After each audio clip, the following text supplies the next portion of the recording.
प्रशिक्षण की बात की, उन्होंने वो दौर भी बनाया है जिसमें एक पूरा अंतराल हो गया, गेप हो चुका था। हम एक पीढ़ी को भूल चुके हैं। कई जैसे राजेंद्र माथुर साहब का ख्याल आता है, ध्यान आता है, तो पत्रकार बहुत बड़े थे, लेकिन हम उनके बारे में कितना जानते हैं। बादल जी ने उनके साथ काम किया है, उनको उन्होंने व्यक्तित्व के तौर पर, व्यक्तित्व के तौर पर इतना अच्छे ढंग से न केवल अपने सोशल मीडिया पर उनके ऊपर फिल्म बनाई।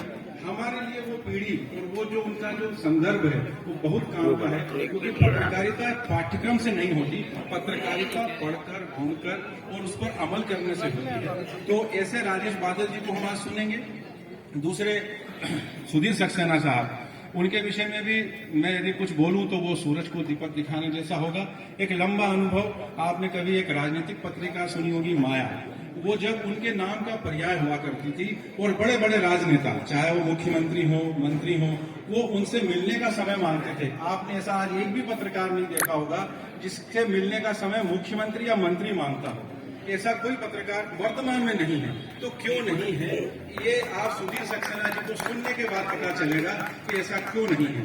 मैं सुधीर सक्सेना जी को बड़े आदर के साथ सम्मान करता हूं कि उन्होंने हमारे एक छोटे से आमंत्रण पर इतनी दूर भोपाल से यहाँ आने का कष्ट उठाया, और हम उनसे वो जानेंगे कि वो पत्रकारिता को कैसे जीते हैं, कैसे वो साहित्यिक पत्रकारिता करते हैं। देश के अधिकांश राज्यों की जब स्टोरी बनाने की बात होती है, जब उस राज्य के ऊपर कुछ लिखना होता है, राज्य के विषय में कुछ संदर्भ तैयार करना होता है, तो सुधीर सक्सेना जी को याद किया जाता है। तो हमारे पास ऐसे दो अनमोल हीरे हैं, अनमोल रत्न हैं, और वो मध्य प्रदेश की भूमि के हैं। तो मैं समझता हूँ उन्होंने देश में अपना डंका बजाया है, हम उन्हें सुने। और मेरे अकेले कोई भी वक्ता है बोलना चाहते हैं तो फिर 2 से 3 मिनट में अपनी बात पूरी कर लें, लेकिन हम उन्हें जरूर सुनेंगे। और इसी लिए आप मुझे अध्यक्ष हुए, बाकी जो भी सम्मान की प्रक्रिया है ये सारे उसको थोड़ा संक्षिप्त कर लें, लेकिन ये उद्बोधन कार्यशाला का मकसद, उसका उद्देश्य सफल हो। आप लोग यहाँ आए, आप लोगों ने यहाँ समय दिया, मुझे सुना, बहुत बहुत धन्यवाद। जय हिंद। अगले दिन के वक्त में हमारे अतिथि आदरणीय सुधीर सक्सेना साहब को ले लो, और साथ ही वो मंच वहां पे माइक तक आए, तब तक 2 साथियों को और खबर विदा कर देते हैं। जी सर, डॉक्टर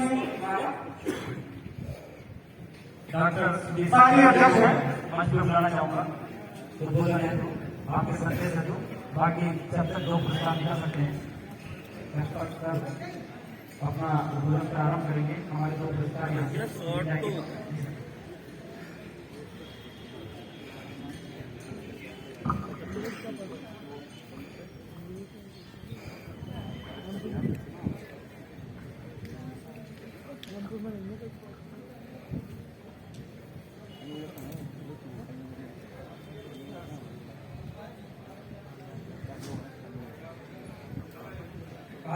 कार्यक्रम को हमको थोड़ा फास्ट करना पड़ रहा है, क्योंकि कुछ पत्रकार बंधुओं को अपने जिले में अपने जगह जाना है, इसलिए कार्यक्रम में पुरस्कार वितरण और उद्बोधन दोनों साथ साथ चल रहे हैं।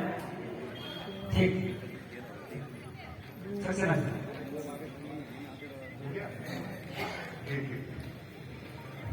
नमस्कार मित्रों,